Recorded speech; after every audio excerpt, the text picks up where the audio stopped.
Et bienvenue dans un nouveau podcast au sujet de l'intimité et du couple, donc comprendre les défis de l'intimité et de la communication dans le couple. Donc vaste sujet sur lequel on pourrait débattre pendant des heures, mais nous on va tenter avec Céline et moi-même de s'interroger, d'expliquer, de clarifier des termes pour que ça soit le plus facile à comprendre et à entendre pour tout le monde. Donc moi, je suis Laure Guatzé, je suis sexothérapeute en Corse.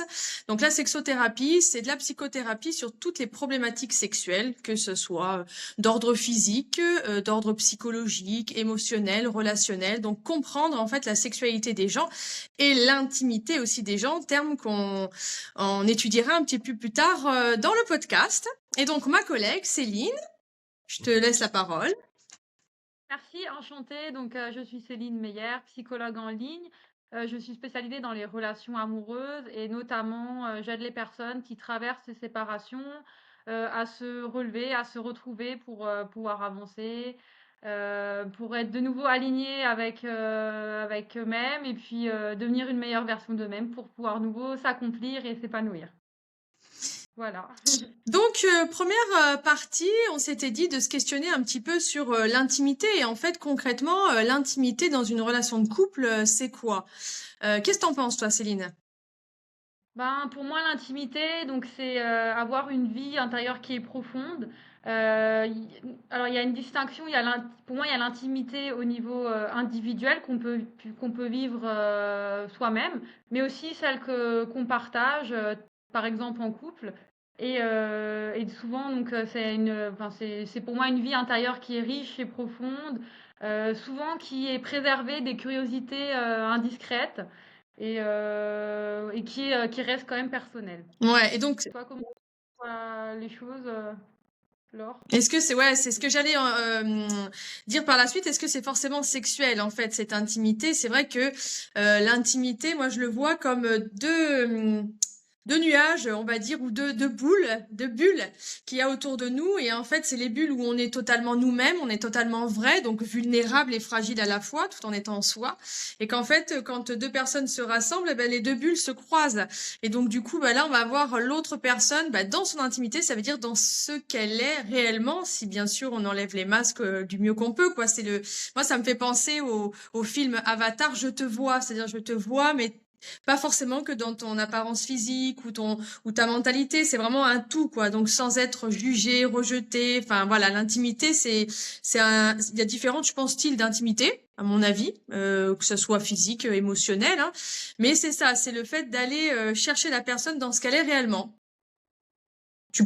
Oui, je suis d'accord avec toi. Effectivement, il y a, comme tu as dit, l'intimité émotionnelle, physique, sexuelle, mais c'est aussi, parfois, ça peut être même spirituel, intellectuel, des fois même, ça peut être aussi expérientiel quand on vit vraiment des partages des choses profondes. Donc, il y a différents niveaux, et pour moi, ils sont tous un peu corrélés, et ils sont tous à prendre en compte et à essayer d'optimiser pour avoir finalement une relation de couple épanouissante. Mm.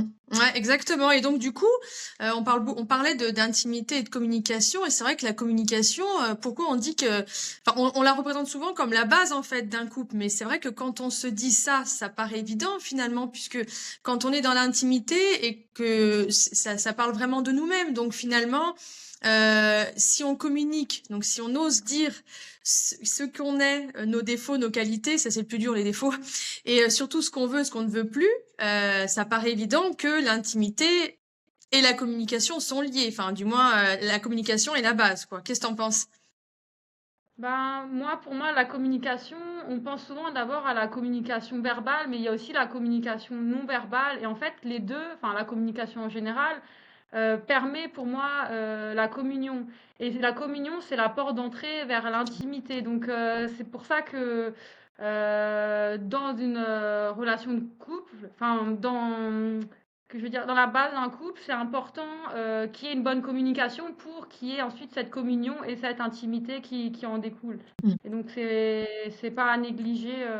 Bon, c'est facile à dire, hein, on a tous conscience, mais après, il faut savoir le mettre en place, ça c'est autre chose. Ouais. Et, et du coup, l'intimité et la communication, elles sont profondément interconnectées, on est d'accord. Ouais. Tout à fait. Bah oui, disons que quand tu dis tout ce que tu dis là, ça paraît évident en fait. Mais c'est vrai que du coup, c'est plus facile à entendre et à dire qu'à faire, puisque savoir dire vraiment ce qu'on est, ce qu'on veut, et avec la bonne manière, parce qu'il n'y a pas vraiment de bonne manière, mais avec c'est vraiment quelque chose qui est compliqué à faire. Mais c'est sûr que c'est intrinsèquement lié, si je parle correctement. Oui, non, tout à fait. Et du coup, ben, peut-être que les auditeurs aimeraient savoir, ben, les signes, qu'est-ce qui pourrait, quels seraient les signes qui montrent qu'il y a un dysfonctionnement peut-être au niveau de la communication, de l'intimité? Est-ce que, Ouais. Laure, t'as une idée, Ouais, bah moi j'avais ouais. relevé pas mal de choses. Bon, c'est vrai que au tout début, très souvent, quand on sent qu'il y a une communication, bon alors il peut y avoir de la colère, peut y avoir plein de choses, mais souvent ça commence par des non-dits ou des silences. Et c'est là qu'on sait qu'il y a quelque chose qui va pas. À partir du moment où on arrête de parler, en fait, ça coupe toute intimité finalement. Donc dès que la communication n'y est plus, ça commence par là, quand on ne se sent plus compris, quand on commence à éviter les sujets de conversation aussi. Ça veut bien dire qu'on n'est plus dans la communication, c'est parler. Alors c'est dire ce qu'on pense, c'est sûr que c'est pas toujours évident, mais je pense que ça commence par là. Et puis d'un point de vue intimité un peu plus, on va dire profonde, donc on va dire plus érotique ou sexuel, bah, c'est quand il y a plus d'embrassades, plus de câlins, plus de regards, comme on dit le eye contact.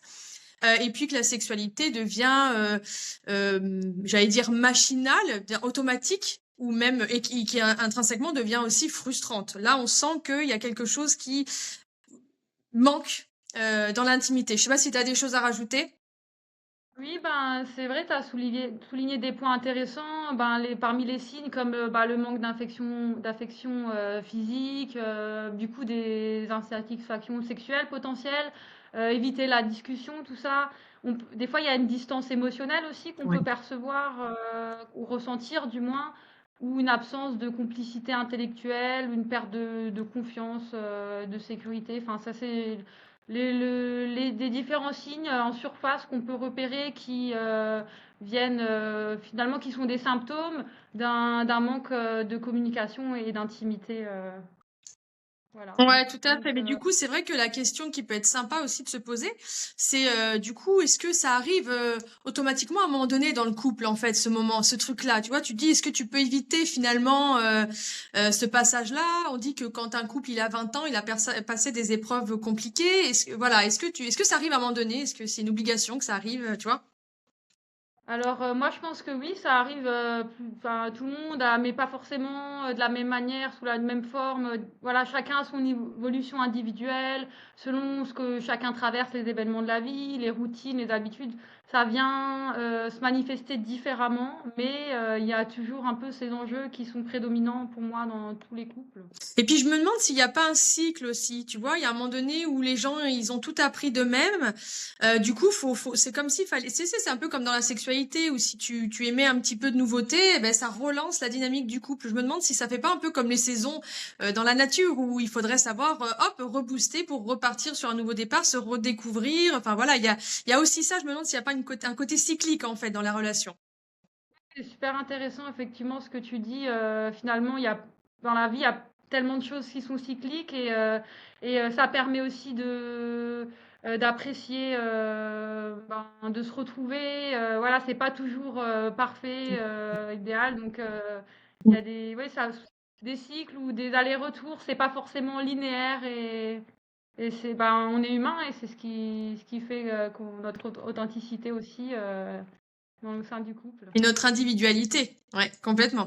Oui, tout à fait, ouais, ouais. Et du coup, quelle serait la place, toi, en tant que psychologue, en fait, dans toutes ces dynamiques relationnelles? Comment tu pourrais aider les gens? Comment ça se passerait?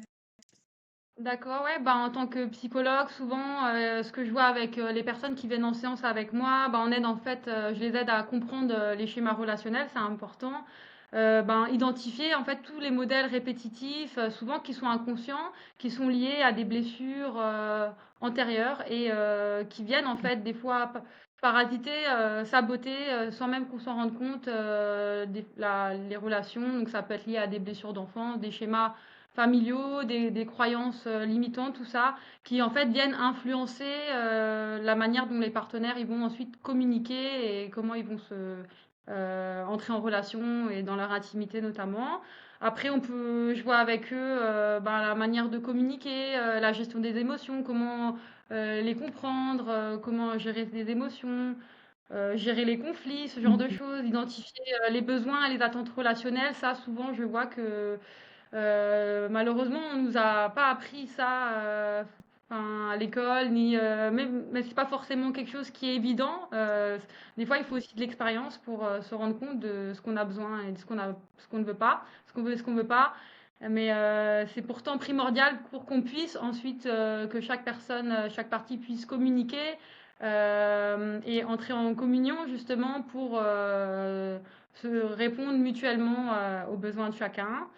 Et voilà, pour permettre un développement, une croissance commune. Donc c'est ça que je vois dans le cadre de mes entretiens avec les personnes qui viennent me voir. Ah, c'est super Et toi, intéressant. du coup, d'un point de vue de la sexologie, quelle est la place du coup, dans ces dynamiques relationnelles pour toi? Bah, c'est vrai que la sexothérapie, c'est très lié donc du coup à la problématique sexuelle, mais quand on parle d'intimité, automatiquement, on peut parler de sexualité du moins. Donc c'est vrai qu'en sexothérapie, on parle beaucoup et on va aller chercher très souvent le pourquoi en fait il y a un problème sexuel, puisque quand il y a un manque de communication, derrière on sent bien, hein, comme je disais tout à l'heure, que la sexualité n'est plus la même, même si elle peut toujours être présente et se faire de nombreuses fois, mais on sent que même si ça peut se faire très souvent, on le ressent plus de la même manière. Et en fait, en sexothérapie, on va aller travailler sur les émotions et sur les ressentis. Et on va les faire on va les travailler le rapport à l'image, le rapport à son propre corps, l'amour de soi, en fait, et le consentement. C'est-à-dire que ça, être capable de comprendre, en fait, parce que si on a une dynamique où on a toujours eu l'habitude de dire oui ou de dire non, ben, sexuellement, ça va être pareil. Et donc, en fait, ça va être beaucoup dans le ressenti, tous les blocages qu'il peut y avoir, donc les douleurs, on va aller chercher à comprendre s'il y a des douleurs, s'il y a des gênances, s'il y a des fantasmes aussi qui sont compliqués, des mots à entendre en fait d'un point de vue sexuel. Et là, il peut ressortir effectivement, et c'est pour ça que avec une psychologue, c'est génial parce qu'il y a un travail ultra complémentaire en fait qui peut s'effectuer. Et Ouais, c'est super complémentaire à la sexologie, la psychologie, surtout pour les relations amoureuses, pour optimiser ouais, les relations amoureuses et ouais, c'est super intéressant. ouais, ouais, complètement. Et c'est vrai que là, à nous deux, en fait, on peut arriver à comprendre en fait les blocages, les doutes, les croyances, les introjections. On sait que les introjections, c'est les choses qu'on se met dans la tête, alors soit de nous-mêmes, soit qui nous ont été dites et qu'on a entendu répéter, et puis on imagine que c'est quelque chose qui est concret et réel. Et en fait, non, c'est juste une croyance. Et ça, c'est super intéressant. Et en sexothérapie, moi, je travaille beaucoup avec l'art aussi, l'art-thérapie, où je leur fais dessiner, comprendre, visualiser, sentir et ressentir, parce que je pense que nos cinq sens, c'est ce qui fait qu'on est vivant aussi. Donc c'est par là qu'on va réussir à retrouver le goût en fait à la vie, le goût du couple ou plus le goût du couple. Et à ce moment-là, il faut se séparer. Et on va comprendre qui on est. Voilà, c'est comme ça que je fonctionne moi, en tout cas en sexothérapie. C'est un super outil, l'art-thérapie, effectivement. Ouais. Mais du coup, ça pourrait être sympa d'explorer un petit peu tout ce qui est. Enfin, moi, là, pour le coup, je vais te poser des questions, si c'est OK pour toi, tout ce qui est racines, en fait, émotionnelles et psychologiques qui peuvent freiner, finalement, l'expression de l'intime, de l'intimité, de soi, et indirectement nuire à la communication du couple. Je peux te poser des questions, du coup? Oui, avec plaisir, vas-y, je t'en Alors, du prie. coup, quel type de blessures émotionnelles vont influencer, en fait, notre manière d'être en lien avec l'autre? Alors, il y a plusieurs blessures qui peuvent, interagir. Donc, il y a voilà, souvent on parle de la blessure d'abandon, du rejet, Ouais. d'humiliation, injustice, trahison, toutes celles-ci, enfin même des insécurités affectives. Et en fait, chaque blessure, elle va se manifester différemment au sein d'une relation. Par exemple, je prends l'exemple de la blessure d'abandon qui est assez courante. Comment ça va se manifester dans une relation? Bah, en fait, il va y avoir par exemple une peur constante d'être abandonné ou rejeté. Du coup, la personne qui va avoir cette blessure, elle va avoir tendance à avoir des comportements, par exemple, de dépendance affective ou de possessivité. Et parce que derrière, en fait, il y a un besoin excessif de réassurance avec des difficultés à faire confiance. Donc ça, par exemple, c'est pour la blessure d'abandon. Si je prends un autre exemple pour la blessure de rejet, c'est les personnes qui ont une blessure de rejet dans un couple, elles vont être hypersensibles à tout ce qui est critique parce qu'elles vont avoir peur Mm. que oula, attention, je reçois une critique, donc ça veut dire que la personne, potentiellement, elle va vouloir me rejeter, prendre de la distance parce que je suis pas assez bien. Donc, il risque d'y avoir de l'isolement affectif, ce genre de choses, Mm. et des difficultés à s'engager pleinement par peur d'être blessé. En fait, c'est une manière de reprendre le contrôle, du coup, de garder une certaine distance pour éviter d'être rejeté. Mais souvent, ce que je constate, c'est que par peur d'être rejeté et vouloir prendre ce contrôle-là, on finit par, malheureusement, la blessure, le schéma inconscient vient saboter la relation, ce qui fait que il y a des séparations qui peuvent avoir lieu parce qu'il y a des schémas du coup qui se répètent, des blessures non guéries qui ne sont pas conscientisées et qui ne sont pas travaillées. Donc après, on voit ça ensemble dans les entretiens, dans mes consultations. Et parfois, du coup, ça permet, grâce à la conscience qui est mise dans le couple, de faire évoluer positivement les choses.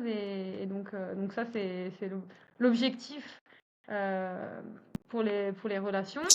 Et après, voilà, il y a d'autres blessures possibles, hein, d'humiliation. Je ne sais pas si je donne les détails pour chacun. Là, j'ai donné 2 exemples. Ouais. Mais ça se manifeste différemment en fait dans chaque relation pour chaque blessure. Et du coup, comment tout ce qui est schéma de l'enfance, comme tu dis, ou les expériences passées, du coup, comment elles réapparaissent? Comment ça se manifeste, tu vois, dans les relations amoureuses? Comment c'est possible? Enfin, je sais pas si je m'exprime bien. Oui, oui, oui, c'est clair. Ben, souvent, ça va s'exprimer de différentes manières. En fait, il y a des répétitions souvent comme je disais avant, de scénarios, de schémas inconscients. Mm. Il peut y avoir du coup des réactivations de blessures émotionnelles. Il peut y avoir de l'attirance inconsciente pour des profils familiers. Donc là, Ouais. c'est un peu le contexte diff. Ouais. Donc voilà, je suis attirée par un père par quelqu'un qui me fait penser à mon père, qui est indisponible émotionnellement ou qui ne communique pas beaucoup. Voilà, ce genre de choses. Ça peut être aussi via des attentes inconscientes de réparation, des mécanismes de défense, des croyances limitantes, tout ça, ce genre de choses. C'est hyper intéressant, en fait, quand on commence à comprendre finalement l'être humain, son passé, là, on comprend toutes ces relations, enfin. Ah ouais, c'est un mystère, ouais, c'est une boîte de Pandore. Après, c'est ouais, Et, ouais, c'est assez dingue comment l'être humain fonctionne. et, C'est passionnant. Et du coup, pourquoi certaines personnes, elles ont du mal, en fait, à exprimer leurs ressentis? C'est lié à un passé? C'est lié à quelque chose en particulier? T'aurais une réponse à apporter à ça? Ouais, du coup, elles ont du mal à exprimer en fait leurs besoins et leurs ressentis, justement à cause de blessures, de schémas ancestraux. Donc, par exemple, la peur du rejet, de l'abandon que je disais tout à l'heure, mm. ça peut être une des raisons qui fait que ils ont du mal à exprimer leurs besoins ou leurs ressentis parce qu'ils ont peur que si ils s'expriment, ils ont peut-être pas eu l'habitude dans leur enfance de le faire et ils ont peur se montrent vulnérables et s'ils expriment vraiment leurs besoins profonds, que ce ne soit pas entendu, et finalement ça viendrait confirmer un rejet qu'ils ont déjà vécu, donc qu'ils cherchent à éviter. Mm. Donc ça peut être des raisons pour lesquelles Mm. voilà, il y a du mal à exprimer ils ont du mal à exprimer les besoins.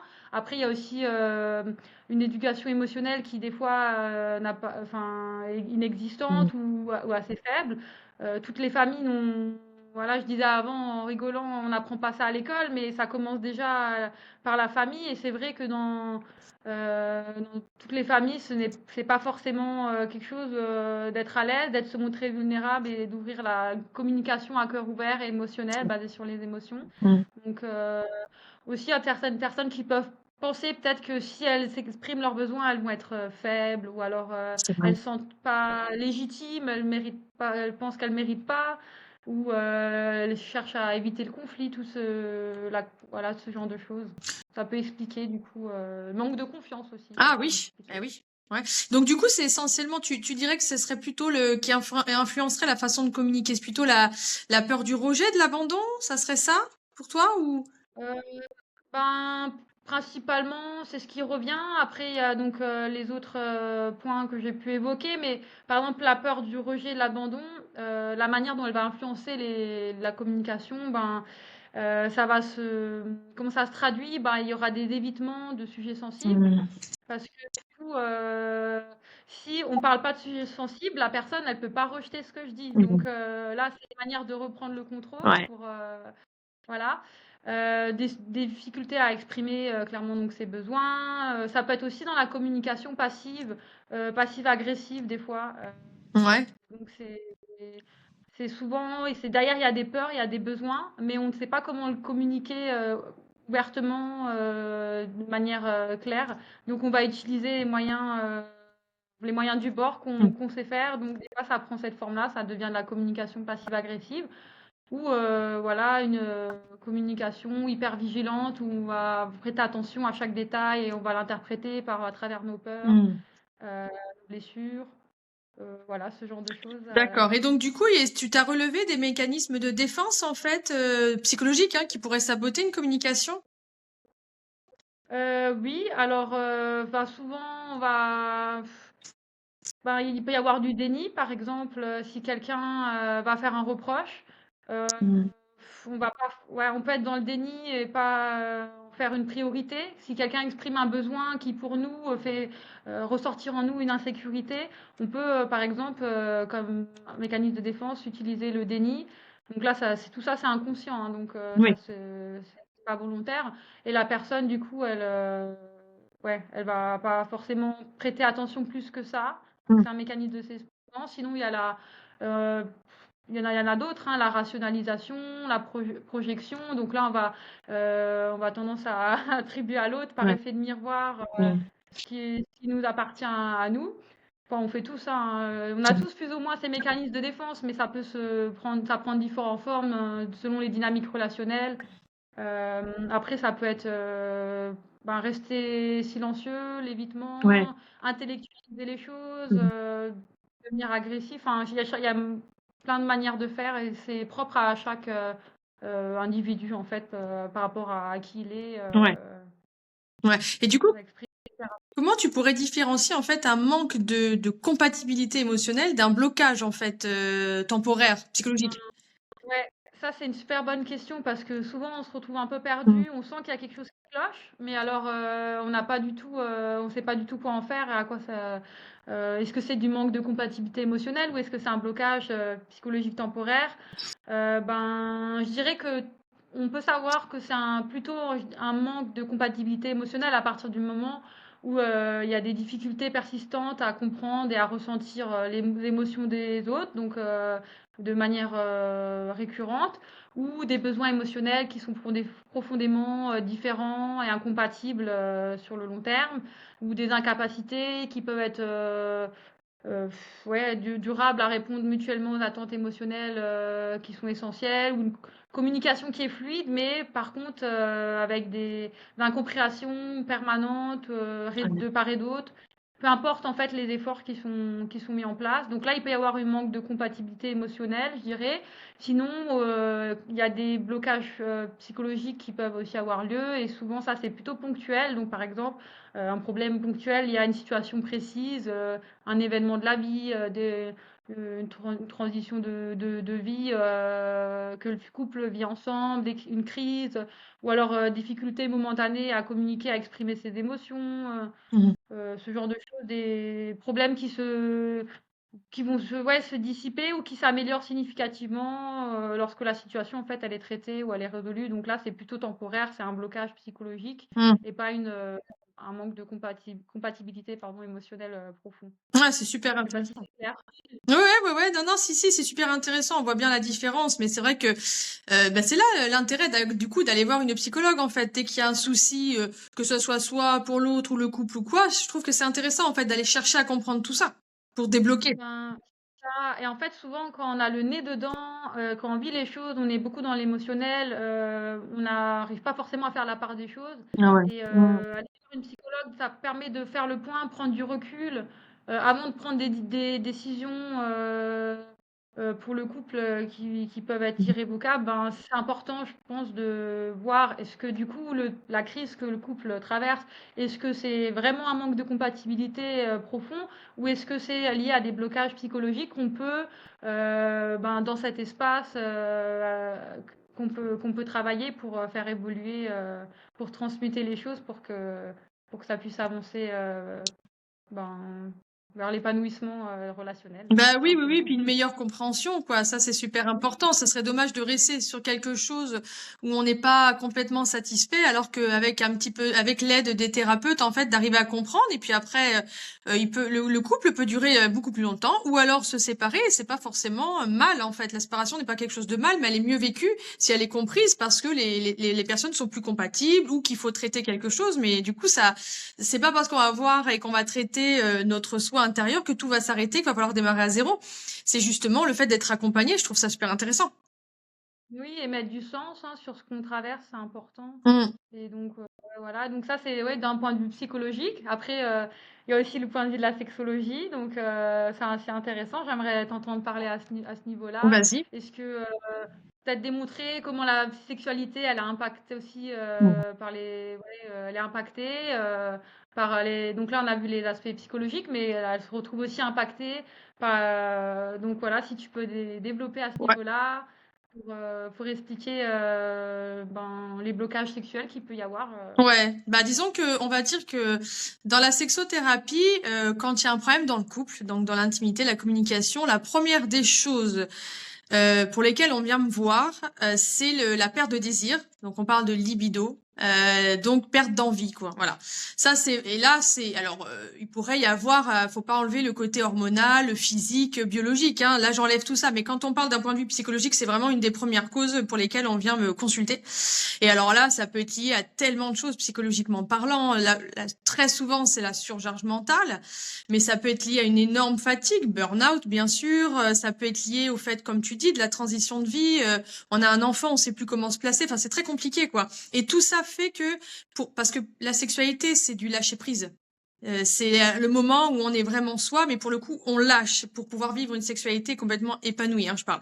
Et du coup, à partir du moment où on a notre cerveau qui a autre chose, il domine pour le coup la sexualité. Et là, c'est vrai que c'est le premier blocage sexuel, on va dire qu'on entend parler dans un couple, c'est ça, c'est la perte de désir. Du coup, il peut y avoir plein de choses aussi qui peuvent être liées à ça. C'est pas forcément lié au stress ou quoi. Ça peut être aussi lié à des traumatismes, hein, pour le coup vécus dans l'enfance ou même récemment, que ça soit homme ou femme, hein, c'est vrai qu'on dit que c'est principalement femme, mais ça peut être homme aussi. Et là, pour le coup, qui vient d'un seul coup raviver, ça fait 20 ans qu'on a mis ça sous la boîte et puis hop, ça revient avec un flash.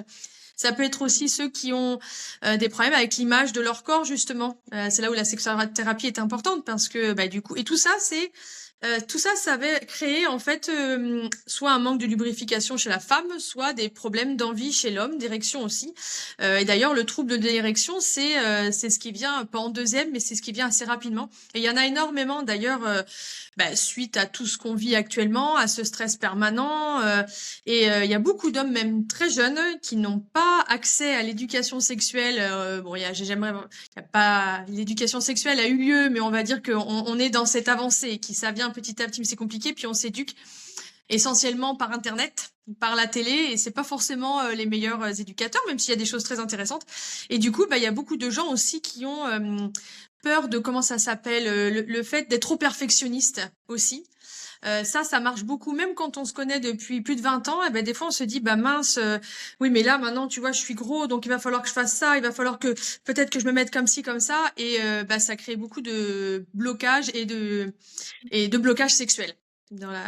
Ouais, et je pense aussi, il peut y avoir aussi au niveau des attentes sociales et culturelles une certaine pression Oui. qui vient aussi rajouter une couche. Et en fait, tout ça, ça fait que, ça, forcément, si la sexualité est associée au lâcher prise, quand il y a tellement de choses qui nous mettent de la pression, c'est difficile en fait de lâcher prise. Et donc, grâce en venant te voir, du coup, ils arrivent à déjà mettre du sens sur pourquoi est-ce que il y a ces blocages. Oui. Et ensuite, concrètement, pour débloquer, pour qu'ensuite il y ait une sexualité plus épanouie, pour aller vers une intimité et une connexion. Plus satisfaisante, ouais, mais c'est vrai qu'il y a tellement de blocages. Là, j'ai vraiment parlé, on va dire, des principaux, mais j'en oublie et je vais le dire de manière très rapide parce que sinon je pourrais parler des heures sur le sujet, mais tout ce qui est dyspareunie, c'est-à-dire les douleurs, en fait, liées au rapport, il faut se poser des questions, en fait, hein, vraiment, quand on a des douleurs ou des gènes, faut se poser des questions. Il y a un blocage, en fait, l'inconscient, il vient parler, le corps parle.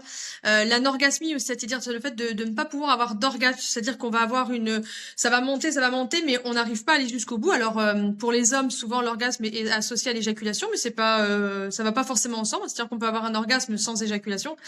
Mais ça montre aussi qu'il y a, on est trop dans le contrôle au niveau du cerveau et que là, il faut lâcher prise. Là, pour le coup, la sexothérapie fonctionne puisque on permet le lâcher prise. Donc ça, c'est vraiment les principaux blocages sexuels. Quand tu me demandais, c'est ça.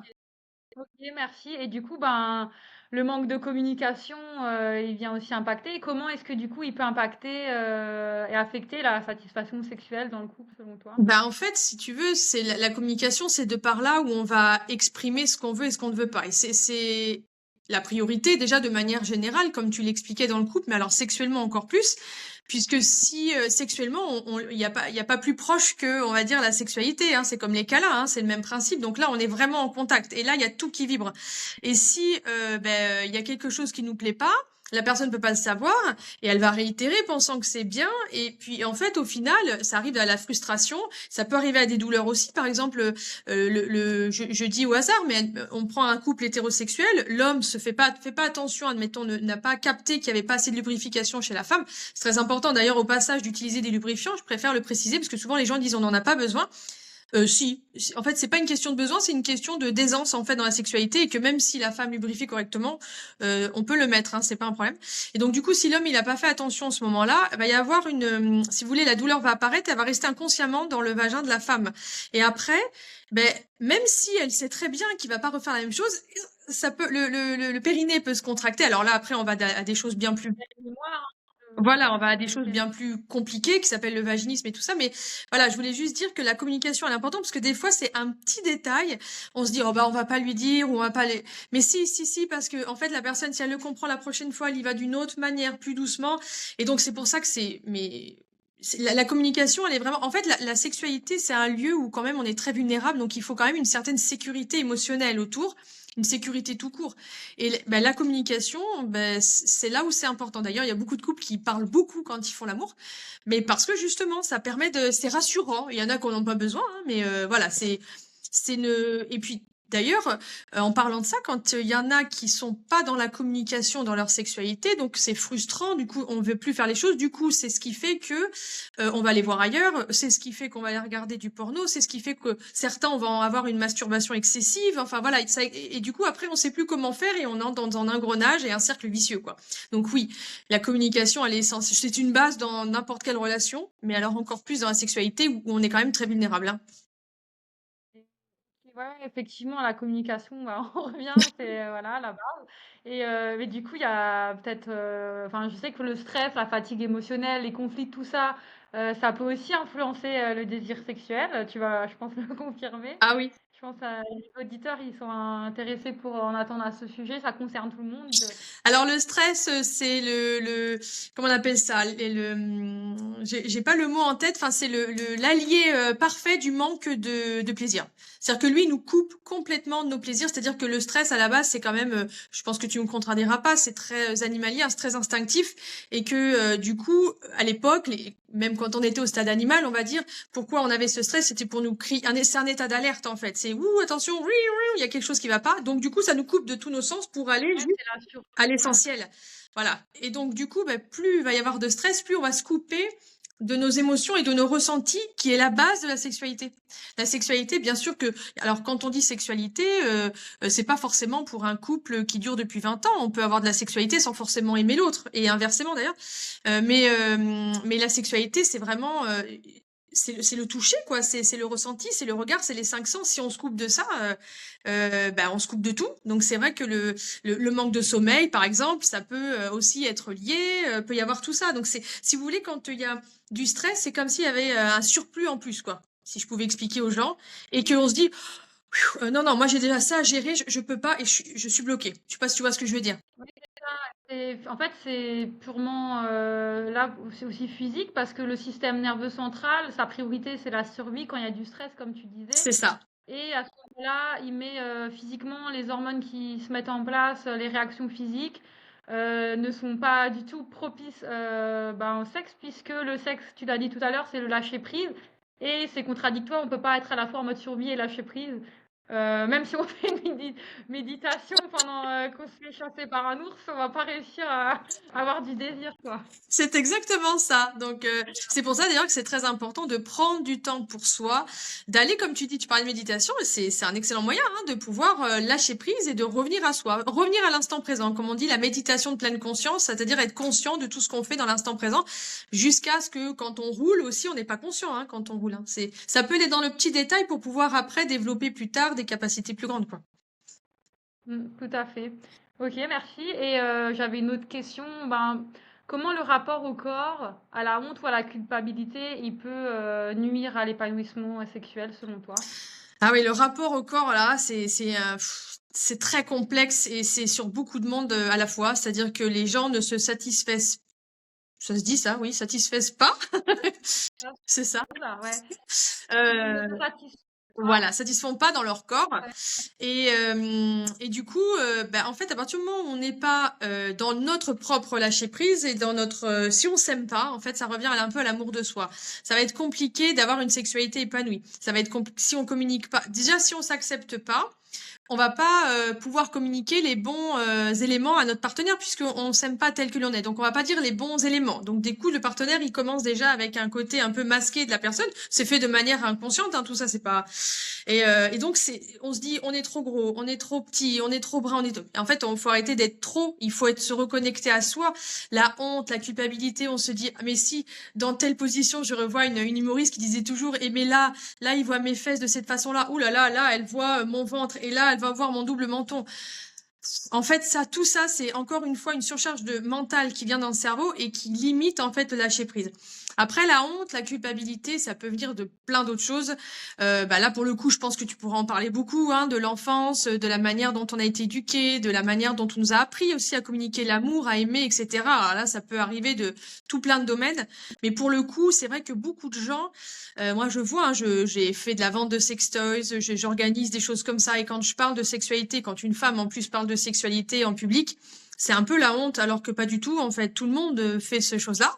Sauf les asexués. Et en fait, on a tendance à voir la sexualité de manière sale, c'est-à-dire c'est tabou, on n'en parle pas, c'est honteux, voire même certains culpabilisent. Moi, j'en ai vu des femmes, quand j'étais en réunion sextoys, dans les âges de 50, 55, 60 ans, se dire, ouh là là, mais moi, je vais pas aller à une réunion sextoys, c'est pas mon âge. Et, bon, à la limite, ça peut ne pas t'intéresser, mais si, c'est pour n'importe quel âge. Et c'est vrai que tous les a priori, ça revient toujours pareil aux croyances limitantes qu'on a, aux idées reçues, à ce qu'on a entendu et à ce qu'on entend encore à la télé d'ailleurs et dans les médias. Et ben tout ça fait que on voit pas le sexe comme quelque chose de beau. Faut savoir quand même que c'est comme ça qu'on est né. Donc c'est l'amour en fait, peu importe la sexualité. Moi pour moi le sexe c'est de l'amour, c'est deux personnes qui se font des câlins, même si bien sûr dans tout bien tout honneur, on parle pas de la violence et de choses comme ça. Et même si la personne s'aime pas, c'est beau en fait, c'est l'alliance de deux êtres qui se mélangent parce qu'à la base c'est quand même fait pour la reproduction. Et ça devrait pas être dans la honte, la culpabilité, le tabou, ça devrait pas être dans le je dois être, ça doit être dans le quel bonheur, je suis dans ma vulnérabilité, je suis dans le lâcher prise, je peux être enfin moi. Moi, je verrais plutôt comme ça en sexothérapie. On travaille là-dessus justement pour éviter d'être dans des états négatifs en fait, qui usent finalement au fur et à mesure. Ok, merci, ouais, c'est super intéressant. Du coup, ouais, j'ai vraiment l'impression que ouais, c'est la qualité du lien émotionnel qui va vraiment influencer du coup la qualité de la vie sexuelle. Ouais. Complètement. Bah oui, tout à fait. Alors après le lien émotionnel, il vient petit à petit. Ça vient pas dès le départ. Dès le départ, ça va être que de la communication, mais ce qui est déjà énorme. Mais dès le départ, il y a un lien qui s'effectue, de toute manière. On va pas commencer à parler. Si dès le départ on est franc, il y a un lien qui se crée, ça c'est sûr. Donc après, c'est vrai que c'est souvent hérité quand même de l'éducation. Ça, je pense que je pourrais pas. Enfin, je pense que tu vas pas peut-être que tu pourrais me contredire. D'ailleurs, je sais pas. Oui, si, il y a beaucoup de l'éducation, il n'y a pas que ça, mais Ouais. ça joue un Et gros ce qui est le plus important pour moi, en tout cas on le dit souvent en sexothérapie, c'est le fait que quand on est en relation avec quelqu'un, alors pas forcément en couple, mais là pour le coup on parle des couples, c'est d'être dans l'écoute bienveillante, de pas être dans le jugement parce qu'on connaît pas en fait la vie des gens, c'est-à-dire simplement dire tiens c'est bizarre, moi j'aurais pas fait comme ça. peut-être qu'on pourrait faire comme ça. C'est là où le lien il est important. C'est à partir du moment où on juge pas la personne, parce que on peut pas savoir, faudrait se mettre dans ses baskets, hein, c'est compliqué. Et ben c'est là où la qualité où le qualité du lien va se montrer et que du coup la sexualité va être beaucoup plus profonde et nourrie. Voilà, je cherchais le mot. Où elle va être nourrie en fait. Mm. Ok, ok, super. Ouais, c'est super intéressant ce que tu dis. Et du coup, certaines personnes, peut-être des auditeurs qui nous écoutent, vont se poser la question. Ok, maintenant, il y a des choses enfin, j'ai compris un peu les défis, mais j'aimerais éventuellement être accompagnée pour y voir plus clair avec ma situation spécifique. Du coup, en quoi une approche thérapeutique, que ce soit psychologique Mm. ou sexologique, comment est-ce qu'elle pourrait en fait aider du coup les auditeurs à retrouver une sexualité épanouie ou à retrouver une intimité Mm. selon toi? En sexothérapie, pour le coup, je dis toujours, je répare pas une sexualité défaillante, puisqu'elle elle est là, elle est présente. Par contre, je vais vous aider à mieux la comprendre et à mieux vous comprendre à vous pour tenter soit de la changer, puisqu'elle est défaillante, elle est défaillante. C'est compliqué de réparer les choses, en fait, pour moi. Moi, je le vois comme ça, hein. Et en fait, le but, c'est d'aller chercher le rapport au corps. Et en fait, pour un accompagnement, du moins en sexothérapie, on va aller comprendre, déjà on va aller mettre des mots, déjà dans un premier temps, sur ce qui se passe. Quels sont les problèmes? Est-ce qu'il y a des douleurs? Est-ce qu'il y a des blocages? Est-ce qu'il y a des peurs, des croyances? On va aller chercher tout ça, on va les dénouer. Et quelles sont les priorités? Moi, je dis souvent aux gens, mais quelle est la priorité? Ben moi, non, moi, c'est que j'ai plus de libido. Ok, on va aller chercher ça, parce que peut-être qu'au final, ça sera autre chose qui va ressortir, mais on va aller chercher vraiment ce qui est en défaillance et on va aller ramener la personne dans son corps. Enfin, c'est comme si je reliais le corps et l'esprit, en fait, parce que très souvent quand on n'a plus de libido, c'est qu'on est comme détaché. Je sais pas, il y a le corps là, et il y a le mental qui est là, voilà. Et nous, on va faire clac et on va mettre un ensemble et on va discuter. On rigole quand même beaucoup hein, en sexothérapie parce que le but c'est aussi d'aborder les choses de manière humoristique. Hein, mais c'est vrai que en fait, c'est comme si on emmenait. Moi, j'accompagne les gens. Je leur trouve pas les solutions. Enfin, si, je vais leur donner des solutions, bien sûr, mais le but, c'est qu'ils arrivent par eux-mêmes à comprendre. Je pense que ça doit être un peu aussi ce que tu fais. Tu m'expliqueras après. À leur faire comprendre, en fait, par eux-mêmes, qu'ils devinent, en fait, là où ils doivent aller. Et c'est un chemin, en fait, vers soi. Et en sexothérapie, c'est pas tout à fait pareil que la psychologie parce que on va aller vraiment parler du problème sexuel. Donc là, on va aller regarder. Là, moi, j'ai mal à cet endroit-là. Moi, je ressens ça à l'intérieur de moi au moment où il y a la sexualité. Comment tu peux faire, Laure? Et donc là, on va parler, on va aller mettre des ateliers en place. Moi, comme je te dis, je faisais beaucoup l'art-thérapie. Là, dernièrement, on a fait un dessin de la femme pour une femme, justement, où elle a mis tout ce qu'elle voulait plus, tout ce qu'elle voulait. Elle en a pleuré tellement c'était beau parce qu'il y a vraiment des liens. Moi, je fais découper, vous voyez, autour de la femme. Enfin voilà, c'est assez, c'est concret. C'est-à-dire que c'est pas que parler, c'est concret et on va vraiment poser les choses. Et puis, quand je dis poser les choses, oui, on va poser les choses, puis j'y vais au fur et à mesure que la personne a besoin. C'est-à-dire que moi, je suis pas là pour aller vite. S'il faut 6 séances, il faut 6 séances. S'il y en a besoin que de 3, il y en a besoin que de 3, quoi. Après, on fait beaucoup de respiration aussi, de visualisation, de méditation. Enfin, voilà, c'est sur le terrain assez concret quand même, hein. Toi, je pense que c'est différent. Toi, je sais pas comment tu pourrais. Oui, oui, oui. Moi, c'est principalement déjà identifier les blocages, ce qui pose problème au niveau émotionnel, donc guérir les blessures du passé, donc ce que je disais avant, le rejet, humiliation, trahison, tout ça. Donc identifier par rapport en fait à la problématique, à la situation spécifique de chaque personne, Mm. identifier les blocages. Ensuite, les croyances limitantes derrière, du style je ne mérite pas de plaisir, je ne mérite pas cette relation, enfin, par rapport à l'intimité en général. Et puis les schémas aussi relationnels qui sont inconscients, Mm. et une fois qu'on les conscientise, les travailler dessus pour améliorer l'intimité déjà individuelle, et après, ça, c'est la porte d'entrée aussi pour ensuite l'intimité partagée. Ouais, Voilà. tout à fait. Donc, ouais, c'est ça. Et du coup, j'aide les personnes à développer, à les guider pour qu'ils puissent trouver leur stratégie, enfin, personnalisée par rapport à la problématique spécifique, pour qu'ils puissent avancer et retrouver, comme je disais, leur intimité personnelle, pour qu'ensuite ils peuvent mieux communier avec leur partenaire Mm. et s'épanouir. Donc voilà, c'était complémentaire finalement, les deux approches. Et Ouais. voilà. voilà. Ouais. Tu vois, Complètement, ouais, non, c'est ultra complémentaire. Au moment où tu parlais de ça, je parlais justement ce matin avec une femme qui disait, ben moi, c'est ça, j'ai le problème, c'est que je me sens pas à ma juste place. Après une autre qui dit, ben moi, en couple là, ou moi, je me sens toute petite en fait avec la personne. Alors, je leur ai dit, mais faut aller travailler. Les gens disent souvent, on n'a pas besoin de thérapeute pour nous aider. Ben moi, je dis, ben c'est bien dommage parce qu'en fait, on nous donne, nous, c'est notre travail en fait, et on donne des clés. Et justement, nos deux spécificités sont très complémentaires parce que toi, tu vas être vraiment sur les bases, en fait, de la vie, les bases de l'enfance, les bases de la personnalité. Et moi, je vais aller me pointer mon expérience sur tout ce qui est sexuel, en fait, dysfonctionnement, tout ce qui est gynécologie. Et c'est là où, pour un couple, c'est parfait, en fait, parce que du coup, c'est c'est une libération de manière générale, en fait, hein. C'est ça, moi je vais plutôt voir pour au niveau déjà individuel, qu'est-ce qui vient bloquer ton Ouais, intimité émotionnelle, personnelle, intellectuelle, physique. On peut aussi aborder le sexuel, mais ouais, on va pas rentrer dans les détails que c'est sûr avec sexologue. Au ouais. niveau spirituel, tout ce que je disais au début. Mais on part déjà de soi pour ensuite pouvoir être la porte d'entrée pour aller vers l'autre. Mm. Et voilà. Ouais, ouais, non, mais c'est vrai que c'est très intéressant. Je pense que ça pourrait être intéressant pour nos auditeurs d'avoir quelques pistes de réflexion, ne serait-ce que pour eux, en fait. Tu vois, moi, par exemple, je sais que la question que j'aimerais leur poser, c'est ça signifie quoi, en fait, l'intimité pour eux? C'est-à-dire que nous, on a dit ce qu'on pensait, de par nos expériences, nos métiers, et nos travaux. Mais je veux dire, ça pourrait être intéressant que chacun se pose la question, est-ce que l'intimité, c'est la nudité?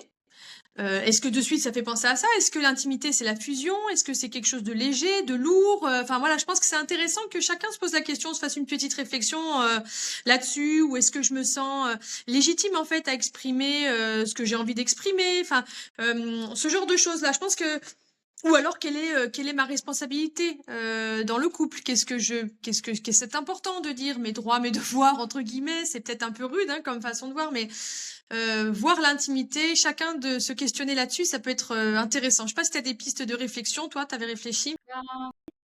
Ouais, ouais, j'ai pas de piste. Enfin, si celles que tu as dit sont super pertinentes. Les questions, effectivement, c'est voir aussi.